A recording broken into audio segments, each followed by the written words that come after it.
Sergeant Jake Carter had survived 3 tours in Afghanistan. Bullets, bombs, and brutal loss.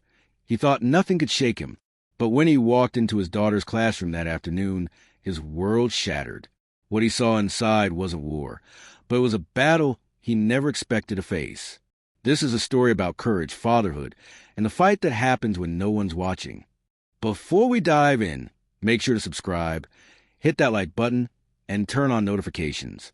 Stories like this only work when they reach people who need to hear them. The call.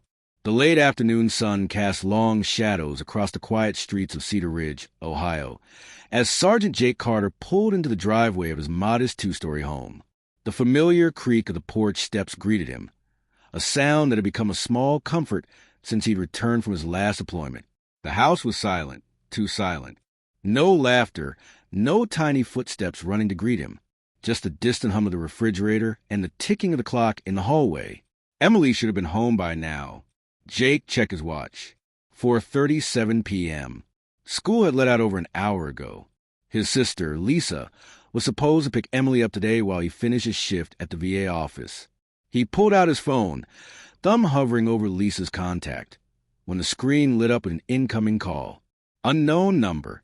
His stomach tightened. Marines didn't get nervous. Marines assessed, adapted, overcame.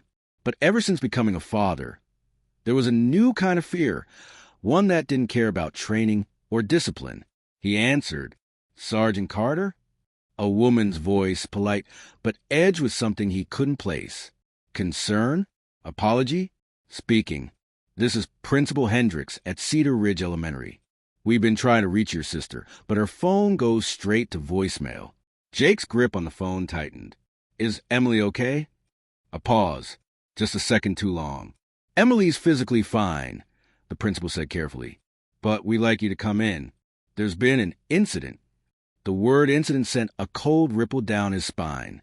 In his world, incidents meant ambushes, IEDs, casualties, not second-grade classrooms. What kind of incident? Another pause. It might be better to discuss this in person. Jake was already moving, keys in hand. "I'll be there in 10. The drive to the school was a blur of stop signs and sharp turns. His mind raced through possibilities. Had Emily gotten hurt? Had she hurt someone else? She was a quiet kid, shy but sweet, not the type to cause trouble. But kids changed. He knew that. He'd missed birthdays, first days of school, bedtime stories, all for sandbox wars that felt meaningless now. The school parking lot was nearly empty when he pulled in. The front doors were locked, standard procedure after hours, but a janitor let him in after a quick flash of his ID. The hallway smelled like disinfectant and pencil shavings, the fluorescent lights buzzing overhead. Principal Hendricks, a tall woman with graying hair and a no-nonsense demeanor, met him outside the office. Her smile was tight, professional. "Thank you for coming so quickly, Sergeant Carter. Where's my daughter?" "In her classroom with Ms. Rivera. She's calmed down," but the principal hesitated. "We think it's best if you see for yourself." Calm down? See for himself? Jake followed her down the hall, his boots echoing against the linoleum. Room 207. Emily's classroom. The door was slightly ajar. He pushed it open. The sight hit him like a gut punch. Emily sat curled into a ball beneath her desk, her tiny arms wrapped around her knees. Her face was buried against her legs, her shoulders trembling. Her teacher, Ms. Rivera, a young woman with kind eyes and a nervous grip on her sweater sleeves, knelt beside her, speaking softly. But Emily wasn't listening. She was whispering something over and over. Jake stepped closer, his heart hammering. Then he heard it. "They're coming, they're coming, they're coming." His blood turned to ice. Those weren't just words. They were his words. A phrase he'd muttered during a nightmare. One Emily must have overheard. A phrase he'd used in stories about his deployments, thinking he was teaching her about bravery. Instead, he'd taught her fear. Ms. Rivera looked up, her expression a mix of relief and sorrow. "Mr. Carter," she said softly, "we tried to do a lockdown drill today." Emily, she didn't react like the other kids. Jake's throat tightened, because he knew this wasn't just about a drill. This was his fault. The walk down the hall. Jake stood frozen in the doorway, his breath caught in his chest. The fluorescent lights hummed overhead, casting sterile white reflections on the classroom's alphabet posters and colorful student artwork. The room should have felt warm, inviting, like every elementary school classroom he'd ever seen. But right now it felt like a war zone. Emily didn't look up. She kept whispering, her voice so small it barely carried across the room. They're coming, they're coming. Ms. Rivera rose slowly from her crouch, her eyes flickering between Jake and Emily. She was younger than he'd expected, maybe mid-20s, with dark brown hair pulled into a messy bun and a faint smudge of marker on her sleeve. The kind of teacher who probably let kids call her by her first name and kept a stash of Band-Aids in her desk for scraped knees. But right now, her face was etched with exhaustion. "She's been like this since the drill," Ms. Rivera murmured, stepping closer to Jake. "At first, I thought she was just scared.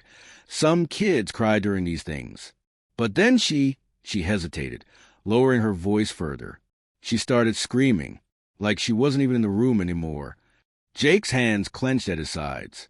He wanted to move, to scoop Emily into his arms, but something held him back. The way she was curled up, like she was bracing for impact, sent a sickening wave of recognition through him. He'd seen soldiers do the same thing. "She looks like she's in a bunker." "Emily," he said, forcing his voice steady. No response. He took a step forward. The floor creaked under his weight, and Emily flinched. His stomach dropped. Ms. Rivera touched his arm lightly. "She's been unresponsive for about 20 minutes. The nurse checked her vitals. She's physically okay. But mentally," she trailed off, biting her lip. Jake didn't need her to finish. He knew. He knelt beside the desk, careful not to move too fast. "Hey, Bug," he murmured, using the nickname he'd given her when she was a baby. "It's Dad." For a heartbeat. Nothing. Then, slowly, Emily lifted her head. Her face was streaked with tears, her blue eyes wide and glassy. She stared at him like she wasn't sure he was real. "Daddy?" Her voice was hoarse, as if she'd been screaming for hours. Jake's throat tightened. "Yeah, baby, I'm here." Emily didn't move. Her fingers dug into the fabric of her jeans. "The bad men," she whispered. "They're coming." A cold weight settled in Jake's chest. Bad men. He'd told her stories. Not the ugly ones, never the ugly ones, but the heroic ones. The ones about brave soldiers and missions and keeping people safe. He'd thought he was giving her something to be proud of. Instead, he'd given her nightmares. "There are no bad men here," he said softly. "It was just a drill. It's over." She shook her head violently. "No, they come when it's quiet. Her breath hitched, her small body trembling. "They hurt people, Daddy." Jake's vision blurred, because that wasn't from his stories. That was from the news, from the school shootings, from the world he'd tried and failed to protect her from. Ms. Rivera exhaled shakily. "We've had 3 drills this semester," she said quietly. She was fine the first 2, but today when the alarm went off, she swallowed. She just snapped. Jake reached out, brushing a tear from Emily's cheek. She didn't pull away, but she didn't lean into his touch either. "Can we go home?" she whispered. Jake nodded. "Yeah, Bug, we can go home." He lifted her carefully, her small body clinging to him like she was afraid he'd vanish. Her face buried into his shoulder, her breath warm against his neck. Ms. Rivera followed him to the door. "Mr. Carter," she said, her voice low. I think this might be more than just a fear of drills." Jake stopped. "What do you mean?" She hesitated, then met his gaze. "Has Emily ever been evaluated for anxiety? Or PTSD?" The word hit him like a bullet. PTSD, a disorder he knew all too well. A disorder he'd brought home with him. Jake's grip on Emily tightened. "She's 8, he said roughly. Ms. Rivera's expression softened. "Kids carry things," she said gently, "even when we don't realize they're listening." Jake looked down at Emily, her lashes fluttering against her cheeks as she fought exhaustion. And for the first time since he'd left the Marines, he felt truly helpless, because this wasn't a battlefield he knew how to navigate. This was his daughter, and he had no idea how to fix it. The truth unfolds. The drive home was silent. Emily fell asleep almost instantly in the passenger seat, her head lolling against the window, her fingers still clutching the straps of her backpack, like she was afraid someone would take it from her. Jake kept glancing at her, his chest tight. She looked so small, so fragile. Nothing like the fearless little girl who used to climb trees and laugh at the top of her lungs. When had that changed? Had he been too busy adjusting to civilian life to notice? Too wrapped up in his own nightmares to see hers? The house was dark when they pulled into the driveway. Lisa's car was still gone. She must have gotten held up. Jake carried Emily inside, her weight barely noticeable in his arms. He tucked her into bed, smoothing her hair back from her forehead. She didn't stir. Downstairs, he paced the kitchen, his mind racing. PTSD. The word echoed in his skull. He'd spent years trying to outrun his own diagnosis, burying it under routines and workouts and forced smiles. But Emily? She was just a kid. Kids bounce back. Kids forgot. Except she hadn't. And it was his fault. The knock at the door startled him.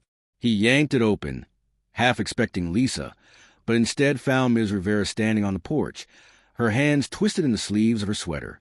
"I hope it's okay that I came," she said quietly. I wanted to check on Emily." Jake hesitated, then stepped aside. "She's asleep?" Ms. Rivera nodded, stepping into the living room. She glanced around, taking in the sparse furniture, the photos of Jake in uniform, the absence of anything that looked like a child's home. "You live alone with her?" she asked. "Mostly. My sister helps out when I'm working." Jake crossed his arms. "You said this might be more than just a fear of drills." Ms. Rivera took a deep breath. "I've been teaching for 5 years. I've seen kids scared of fire alarms, of thunderstorms, of the dark. But what happened today," she met his gaze, "that wasn't just fear, Mr. Carter. That was terror, like she was reliving something." Jake's jaw tightened. "She's never been in danger. Not like that. Not physically, no. But emotionally." Ms. Rivera hesitated. "Has she ever seen you struggle?" The question hit like a punch. Because yes, there had been nights, too many nights, when the memories dragged him under. Nights he woke up drenched in sweat, his heart pounding, his hands shaking. Nights Emily had crept into his room wide-eyed, asking if he was okay. And he'd always lied. "Just a bad dream. Bug. Go back to sleep." Ms. Rivera's voice softened. "Kids are sponges. They absorb everything, even the things we don't say." Jake turned away, staring out the window. The streetlights flickered on, casting long shadows across the lawn. "What do I do?" The words came out rough, barely audible. Ms. Rivera was silent for a moment. Then, "She needs to feel safe. Not just in school, but with you." Jake closed his eyes. Because that was the problem, wasn't it? How could he make her feel safe when he didn't even feel safe in his own skin? The breaking point. The coffee in Jake's mug had gone cold. He sat at the kitchen table, staring at the black liquid, his fingers tapping an uneven rhythm against the ceramic. Ms. Rivera had left nearly an hour ago, but her words still hung in the air like smoke. "She needs to feel safe. With you." A bitter laugh rose in his throat. Safe? What did that even look like? He'd spent years building walls, locking away the parts of himself that screamed in the dark. Now those walls were crumbling, and the person getting buried in the rubble was Emily. Upstairs, a floorboard creaked. Jake's head snapped up. Emily's bedroom door clicked open, followed by the soft patter of footsteps. He stood just as she appeared at the bottom of the stairs, her hair tangled from sleep, her favorite stuffed bunny dangling from one hand. "Hey, Bug," he said, forcing a smile. "You hungry?" Emily shook her head. She didn't move from the stairs. Jake crouched to her level. "Bad dream." A tiny nod. His chest ached. He held out a hand. "Want to sit with me for a while?" For a long moment, she just stared at his outstretched palm. Then, slowly, she shuffled forward and took it.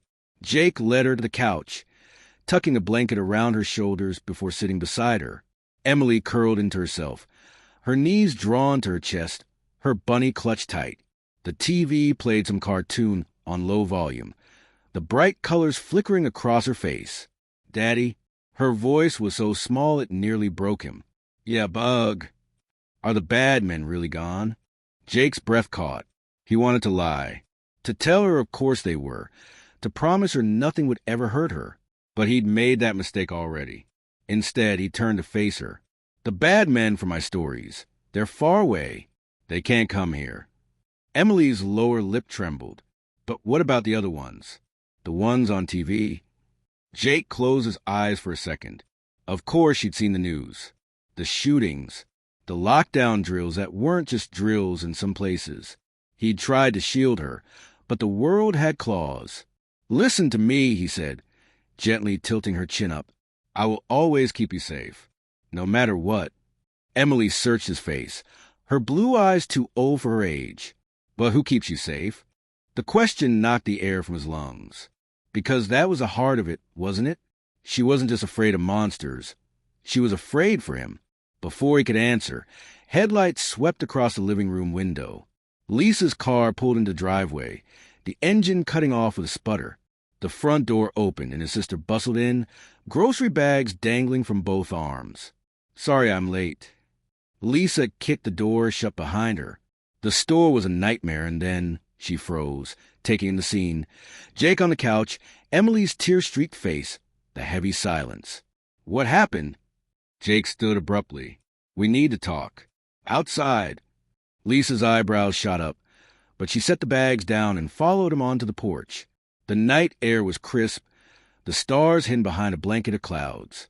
"What's going on?" Lisa crossed her arms. Jake paced the length of the porch. "Emily had a breakdown at school today, during a lockdown drill." Lisa's face paled. "Oh my God. Is she—" "She's terrified, Lise. Like, panic attack on the floor terrified." Jake ran a hand through his hair. "And it's my fault." "Jake, no." "Yes." He stopped pacing, his voice raw. "She's been hearing my nightmares. My stories. She thinks the world's some war zone waiting to swallow her whole, and I put that in her head." Lisa reached for him, but he stepped back. "You didn't do this on purpose," she said softly. "Does that matter?" Jake's hands clenched at his sides. "I'm her father. My job is to protect her, not turn her into some miniature soldier waiting for the next attack." A light flicked on in the living room. They both turned to see Emily pressed against the window, her palms flat on the glass, watching them. Lisa sighed. "You can't fix this alone, Jake." He knew she was right. But admitting that meant admitting he was broken too. And that was a surrender he wasn't ready to make. Not yet. The veteran's promise. The digital clock on the nightstand glowed 3:17 a.m. when Jake gave up on sleep. He sat on the edge of his bed, elbows resting on his knees, staring at the framed photo on his dresser. 8-month-old Emily, chubby cheeks smeared with birthday cake, giggling as he held her up toward the camera. Back when the world had felt simple. Back when he still believed he could protect her from everything. A floorboard creaked in the hallway. Jake was on his feet before his brain fully registered the sound. His combat instincts never really slept, just lurked beneath the surface, waiting. The bedroom door cracked open, and Emily's small silhouette appeared, backlit by the nightlight in the hall. "Can't sleep, Bug," he whispered. She shook her head, the motion barely visible in the dark. Jake lifted the blanket in invitation. Emily scrambled onto the bed, her cold feet brushing against his leg as she burrowed under the covers. She smelled like strawberry shampoo and the faint tang of sweat from whatever nightmare had woken her. For a long moment, they just lay there in silence. Then Emily's small voice cut through the dark. "Daddy, do soldiers ever get scared?" The question hit him like a sucker punch. Jake turned his head to look at her. Moonlight filtered through the curtains, casting silver streaks across her face. Her eyes were wide, earnest. "Yeah, Bug," he said softly. "All the time." Emily digested this, her fingers plucking at the edge of the blanket. "But you always said Marines are brave." Jake swallowed hard. Being brave doesn't mean you're not scared. It means you keep going even when you are. She turned this over in her mind. "Like when I went back to school after throwing up in class?" A surprised chuckle escaped him. "Exactly like that." Emily nodded, seeming satisfied with this answer. Then, quieter, I don't want to go back. Jake's chest tightened. He rolled onto his side to face her fully. Because of the drill? She nodded again, more vigorously this time. What if it happened for real? What if her breath hitched? What if I'm there alone? The raw fear in her voice shattered something inside him. Jake reached out, tucking a strand of hair behind her ear. Listen to me, Emily Grace Carter. No matter what happens, I will always come for you. Always. The words hung between them, heavy with a promise he knew could break them both. Because what if he couldn't keep it? What if one day the world proved him wrong? Emily studied his face in the dim light, searching for truth. Then, with the absolute faith only a child could muster, she whispered, Pinky promise? Jake extended his pinky, linking it with hers. Pinky promise. As Emily's breathing evened out into sleep, Jake stared at the ceiling, the weight of his vow pressing down on him. He'd made promises before, to his country, to his unit, to the flag. But none had ever felt this terrifying. Because this time, failure wasn't an option. The unexpected ally. The morning sunlight streamed through the kitchen windows as Jake flipped pancakes, the sizzle of butter filling the quiet house. Emily sat at the table, swinging her legs, coloring in a notebook with intense focus. The nightmare conversation from the night before lingered in the air between them. But for now, there was peace. Then the doorbell rang. Emily's head snapped up, her crayon freezing mid-stroke. Jake saw the flicker of panic in her eyes before she masked it. It's okay, he said, wiping his hands on a dish towel. Probably just Aunt Lisa forgetting her keys again. But when he opened the door, Ms. Rivera stood on the porch, holding a cardboard tray with 2 coffee cups and a paper bag that smelled like cinnamon. She wore jeans and a loose sweater, her hair down instead of in her usual teacher bun. Sorry to show up unannounced, she said, offering a tentative smile. I brought peace offerings. Jake blinked. How did you know where we live? Teacher emergency contact forms. She held up the coffees. Can we talk? Behind him, Emily's chair scraped against the floor as she came to peer around his legs. Her eyes widened when she saw her teacher. Ms. Rivera crouched down to Emily's level. Hey, Emily, I brought you a cinnamon roll. Your dad said they're your favorite. Emily looked up at Jake, seeking permission. He nodded, and she took the proffered bag with a quiet, thank you. Why don't you go eat at the table, bug? Jake suggested. Ms. Rivera and I are going to talk on the porch. Once the door closed behind them, Jake crossed his arms. Not that I don't appreciate the breakfast, but this feels like more than a social call. Ms. Rivera took a sip of her coffee before answering. I couldn't stop thinking about Emily. About both of you, actually. She leaned against the porch railing. I did some research last night on childhood anxiety stemming from parental PTSD. Jake stiffened. You don't know anything about... I know more than you think, she interrupted gently. My brother was a Marine. 2 tours in Afghanistan. He came home different. The anger drained out of Jake as quickly as it had come. Ms. Rivera's eyes held familiar pain, one he saw in the mirror every day. He's better now, she continued, but it took time and help. She reached into her bag and pulled out a folded piece of paper. This is the child therapist my niece saw. She specializes in military families. Jake took the paper but didn't open it. Emily doesn't need a shrink. She needs... He trailed off, suddenly unsure. A way to feel safe again, Ms. Rivera finished for him. Look, I'm not saying this as her teacher. I'm saying it as someone who's been where you are. She hesitated. There's a veteran support group, too. Meets Tuesdays at the community center. Jake stared at the therapist's number, the digits blurring slightly. Accepting help felt like admitting defeat, but what choice did he have? Emily's face flashed in his mind. The terror in the classroom, the quiet hope when they'd pinky promised. Inside, the sound of Emily's laughter floated through the window. Jake turned to see her through the glass, cinnamon roll frosting smeared on her cheek, as she showed Ms. Rivera's coffee cup to her stuffed bunny, pretending to make it talk. The sight cracked something open in his chest. Okay, he said quietly. I'll call. Ms. Rivera nodded, her smile warm with understanding. Good. And Jake? She waited until he met her eyes. You're not failing her by asking for help. You're saving her. As she walked back to her car, Jake remained on the porch, the morning sun warming his face. For the first time in years, the weight on his shoulders felt a little lighter. Not gone, but bearable. The first session. The waiting room smelled like antiseptic and artificial lemon. Jake shifted uncomfortably in the plastic chair, his knees nearly touching the coffee table stacked with dog-eared children's magazines. Emily sat beside him, her legs swinging, her fingers picking at a loose thread on her unicorn sweater. A fish tank bubbled in the corner, the blue glow reflecting in Emily's wide eyes as she watched the neon tetras dart between plastic seaweed. You okay, Bug? Jake asked, keeping his voice low. Emily nodded, but her grip tightened around her stuffed bunny. Do I have to talk if I don't want to? Jake opened his mouth to respond when the inner office door opened. Emily?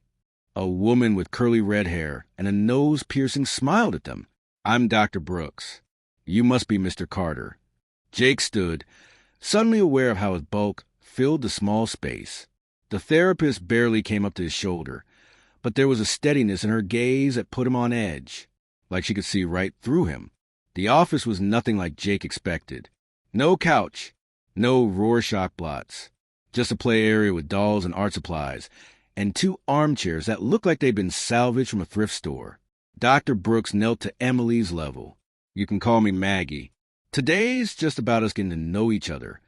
She gestured to a basket of toys. Want to show Mr. Hopper the Play-Doh while I chat with your dad for 5 minutes? Emily looked to Jake, who nodded. As she wandered off, Dr. Brooks turned to him. Ground rules, she said quietly. What Emily says in here stays in here, unless she's in danger. Same goes for you and your sessions. Jake stiffened. I'm not here for me. Dr. Brooks, Maggie, just smiled. Parent work is part of child therapy. You're her safe place, Mr. Carter. We need to make sure that place is sturdy. The metaphor hit too close to home. Jake swallowed hard as Maggie joined Emily at the play table. He watched his daughter's hesitant smile as the therapist showed her how to make Play-Doh snakes. So, Emily, Maggie said casually, rolling a blue coil between her palms. What do you want to be when you grow up? Emily glanced at Jake before answering. A Marine, like Daddy. Jake's breath caught. Maggie didn't react. What do Marines do? They protect people, Emily said immediately. Then quieter, and they're brave when they're scared. Jake's hands clenched into fists. That was his line, the one from their midnight talk. Maggie nodded. It's okay to be scared sometimes, you know. Even Marines get scared. Emily's head shot up. Daddy said that too. Smart dad. Maggie smiled. You know what helps me when I'm scared? Drawing it. She pushed a sheet of paper across the table. Want to try? Jake watched as Emily hesitated, then grabbed a purple crayon. Her tongue poked out in concentration as she began to draw. 20 minutes later, Maggie held up Emily's creation, a crude but unmistakable sketch of a man in uniform standing between a small stick figure and shadowy blobs. Tell me about this, Maggie said gently. Emily's voice was barely a whisper. That's Daddy keeping the monsters away. Jake's vision blurred. He remembered tucking her in nights ago, promising to always protect her. She believed him so completely she turned him into a superhero in her mind. The weight of that trust threatened to crush him. As the session ended, Maggie walked him to the door. Same time next week? Jake nodded, gripping Emily's hand. In the parking lot. He crouched down to her level. You did great in there, Bug. Emily studied his face. Do I have to keep going? Yeah, Jake said, brushing her hair behind her ear. But so do I. For the first time since the classroom incident, Emily threw her arms around his neck and held on tight. Over her shoulder, Jake saw Maggie watching from the office window, her expression unreadable. He had the unsettling feeling this was just the beginning. The group, the fluorescent lights of Community Center hummed like a swarm of bees, casting a sterile glow over the circle of folding chairs. Jake lingered in the doorway, his palms damp against a styrofoam cup of coffee he'd been nursing for the past 15 minutes. The sign on the wall read Veteran Support Group, Tuesday, 7 p.m. He could still turn around. A burst of laughter from inside made him pause. It wasn't the hollow, bitter sound he'd expected, but something genuine. Like, "Hey, fresh meat." A voice called from behind him. Jake turned to find a man in his 50s with salt and pepper beard and a prosthetic right arm extending a hand. "Tomas Rodriguez. You here for the circus or just lost?" Jake Carter. He shook the offered hand, noting the faded Semper Fi tattoo on Tomas's wrist. "Just checking it out." Tomas grinned. "That's what they all say. Come on, Marine. First one's free." The circle was smaller than Jake had imagined. Maybe 10 people in total. A woman with a severe blonde bun nodded at him from across the room. 2 guys who looked barely old enough to drink exchanged quiet jokes. And in the corner, a familiar figure made Jake's stomach drop.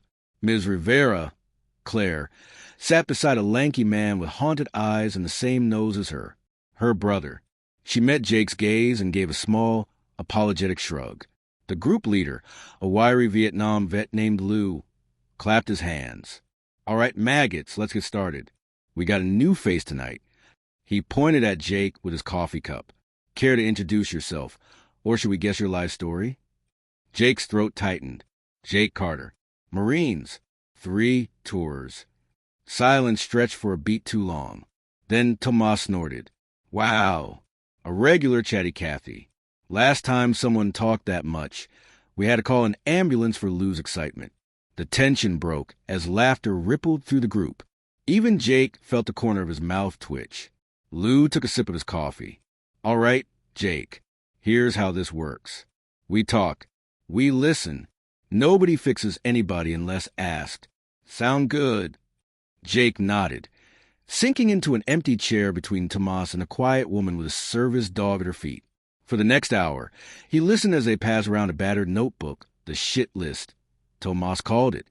Small grievances mixed with seismic trauma. A rude barista. A backfire on Main Street that sent someone diving under a table. A daughter who flinched when her father raised his voice. When the notebook reached Claire's brother, his hands shook. Miguel Rivera. Army. 2 tours.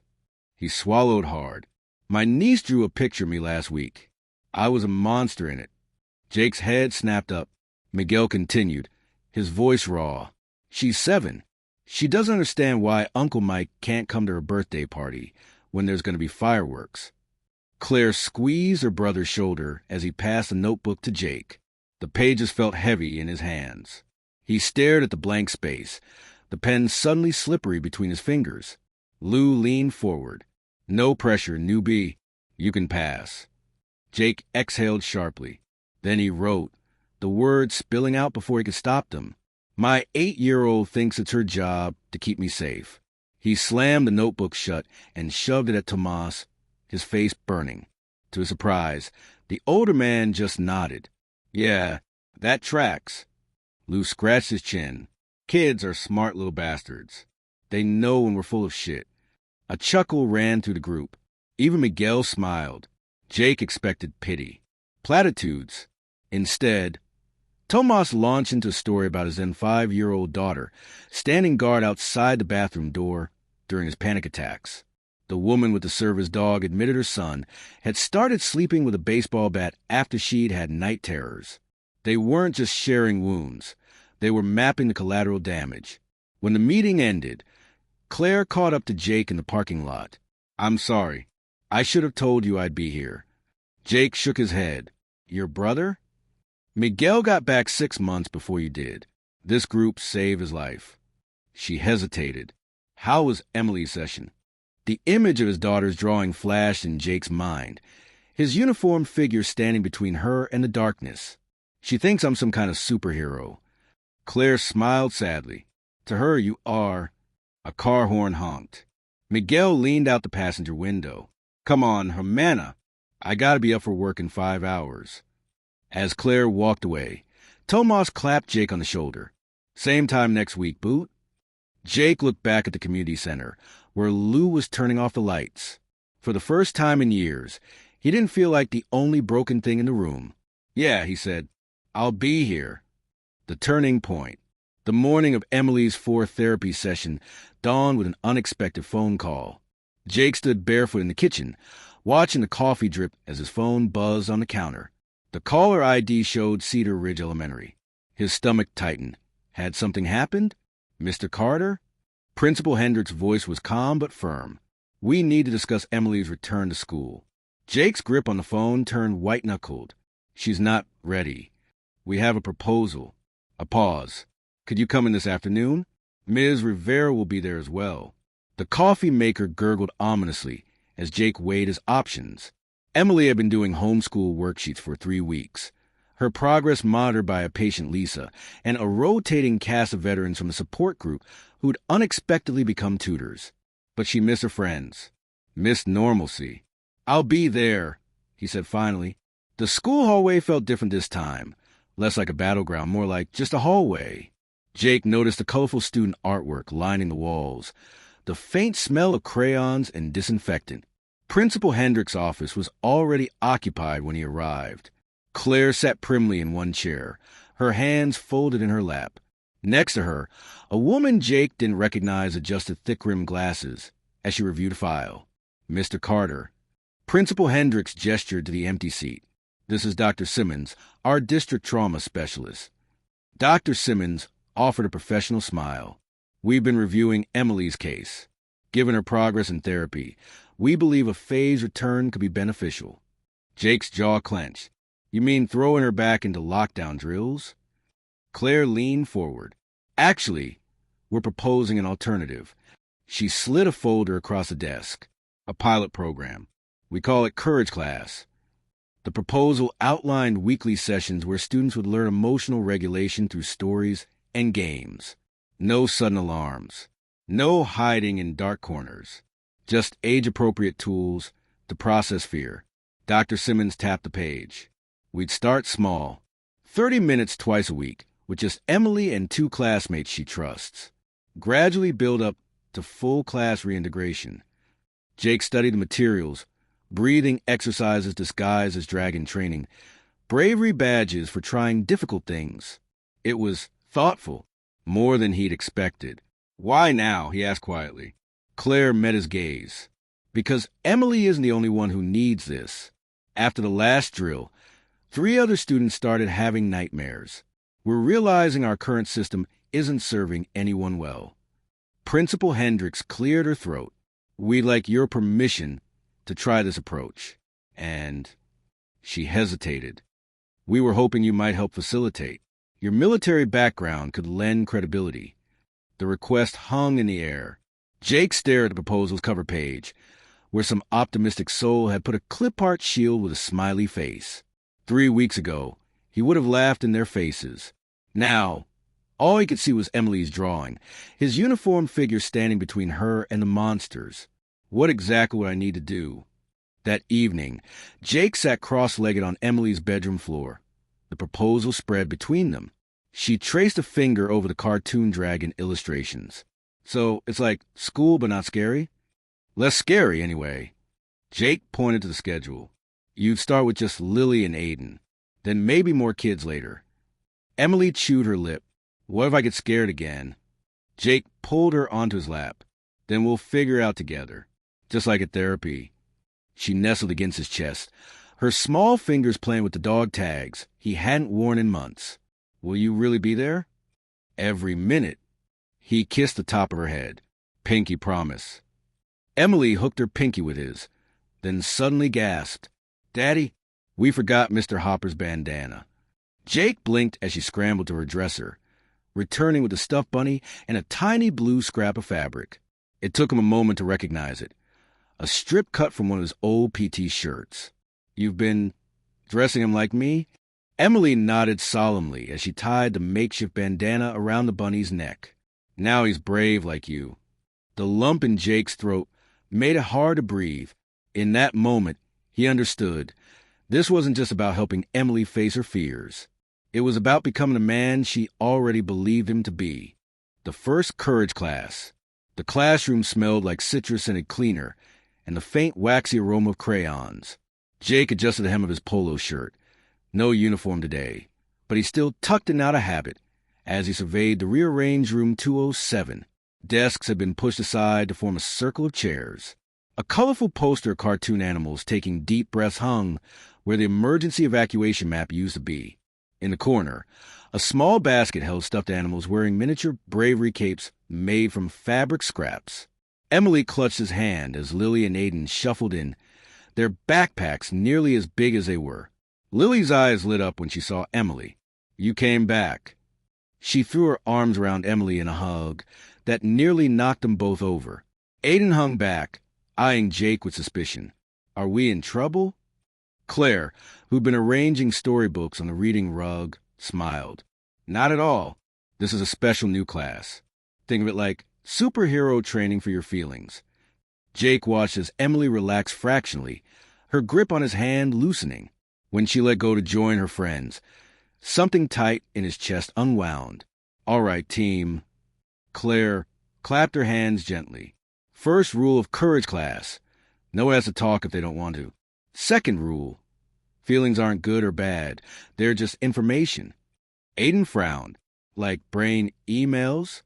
"Exactly like brain emails." Claire grinned. "Now, who wants to meet our special guest?" All three kids turned to Jake, who suddenly wished he was back in Afghanistan. At least there, he'd known what to do. He cleared his throat. "So, Ms. Rivera tells me you're all experts on being brave." Lily nodded solemnly. "I got a flu shot and only cried for 10 minutes. "That is brave," Jake agreed. "You know what? Marines get scared too." Emily's head snapped up, her eyes wide. She'd never heard him admit this in front of others. Aiden crossed his arms. "No way. My dad says soldiers don't get scared." Jake knelt to meet the boys eye level. "Your dad's right that soldiers do brave things. But being brave isn't about not feeling fear.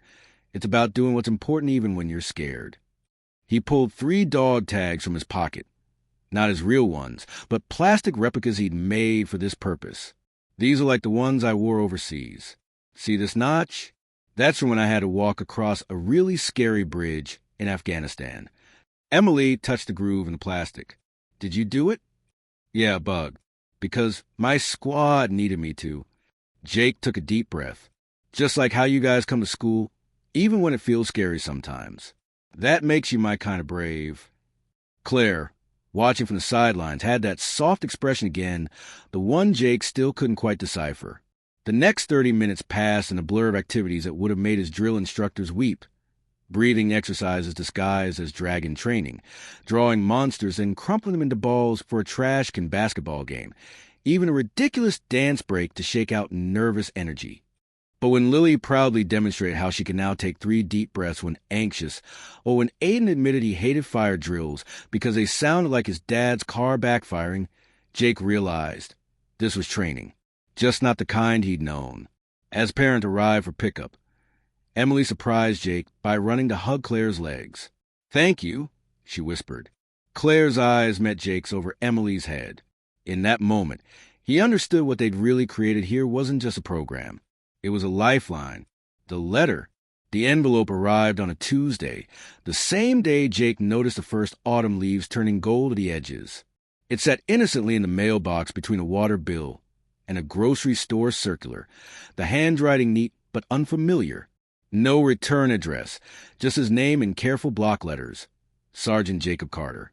Emily was at the kitchen table, painstakingly coloring a picture of her bunny wearing a superhero cape.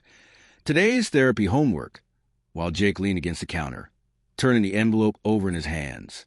The paper was thick, expensive, the kind used for wedding invitations or condolence cards. "Daddy, look." Emily held up her drawing. "Mr. Hopper has powers now. He can make sad feelings go away with his magic ears." Jake forced a smile.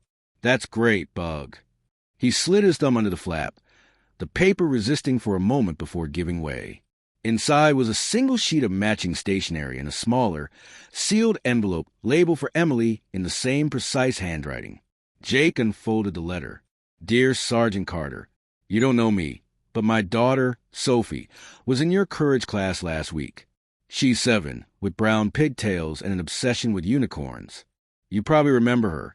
She asked why Marines wear necklace dog tags instead of bracelets. Jake's lips quirked despite himself. He did remember. The girl had been full of questions. Sophie hasn't slept through the night since kindergarten. The lockdown drills terrified her, though she never told us until after your class. That night, she demonstrated the dragon breathing you taught them and announced she wasn't afraid anymore, because Marines don't lie about brave stuff. I'm writing because my husband, David, was Army 101st Airborne. He took his own life 2 years ago next month. Sophie doesn't know how he died, only that Daddy's bravery ran out. When she came home talking about your lesson, that being brave means doing what's important even when you're scared, she asked if we could put Daddy's dog tags on her backpack. For the first time since we lost him, she's proud of his service instead of angry at it. The enclosed is for Emily. Sophie insisted she needed it after hearing her dad was a Marine too. Thank you for giving my girl back pieces of her father. Sarah Waverly. Jake's hand shook. He set the letter down carefully, as if it might detonate. Emily looked up from her coloring. Daddy, your face looks funny. There's something for you. He handed her the small envelope. Emily tore it open with the single-minded focus of an 8-year-old. Inside was a friendship bracelet woven in camouflage colors, slightly uneven, clearly handmade. A small tag attached read, Real Marines share their brave. Love, Sophie. Emily gasped. It matches your tags. She immediately fastened it around her wrist, holding it up to the light. Can Sophie come play? Can she?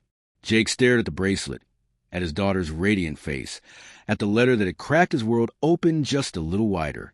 He thought about David, who hadn't made it home even when he came home, about Sarah raising a daughter through that grief, about Sophie weaving bravery into string for a stranger. And suddenly, Jake was back in Lou's support group, hearing Tomas say, We don't heal in a vacuum, boot. Daddy, Emily tugged his sleeve. You're crying. Jake touched his face, surprised to find it wet. Yeah, bug. I guess I am. Emily studied him with those two wise eyes, then carefully wiped his cheek with her unicorn sweater sleeve. It's okay, she whispered. Marines can cry when they're happy. And just like that, Jake realized she wasn't just learning from courage class. She was teaching it. The new battlefield. The auditorium buzzed with the chaotic energy of 200 elementary school children and their parents. Folding chairs squeaked against the linoleum as families settled in, the scent of popcorn and floor wax hanging in the air. Jake stood backstage, adjusting his tie for the 3rd time. You're going to rip it if you keep doing that, Claire said, appearing at his elbow with a knowing smile. She held out a cup of water. Nervous? Jake accepted the cup, the ice long since melted. I'd rather face an insurgent firing squad. Claire laughed, the sound warm and familiar now. Relax. They're just kids. That was the problem. These kids, his kid, were counting on him. Principal Hendricks tapped the microphone at the podium. The feedback screeched, silencing the crowd. Welcome to Cedar Ridge Elementary's first Safety Awareness Week assembly. We have a very special program today. Jake's palms dampened as she continued. Many of you have participated in our new Courage curriculum this semester. Thanks to the efforts of one of our parents, Sergeant Jake Carter, and our own Ms. Rivera, we're proud to introduce an alternative approach to school safety. The spotlight swung toward stage left. Jake took a deep breath, the kind he taught the kids, and stepped out. The sea of small faces blurred as he reached the podium. Then he spotted Emily in the front row, waving wildly, her Sophie bracelet glinting under the lights. Next to her sat Lily and Aiden, all 3 wearing paper bravery badges they'd made in class. Jake cleared his throat. When I was in the Marines, we had a saying, No one fights alone. His voice gained strength as he continued. That's what real safety is, looking out for each other, not just hiding from danger, but building a community strong enough to face it together.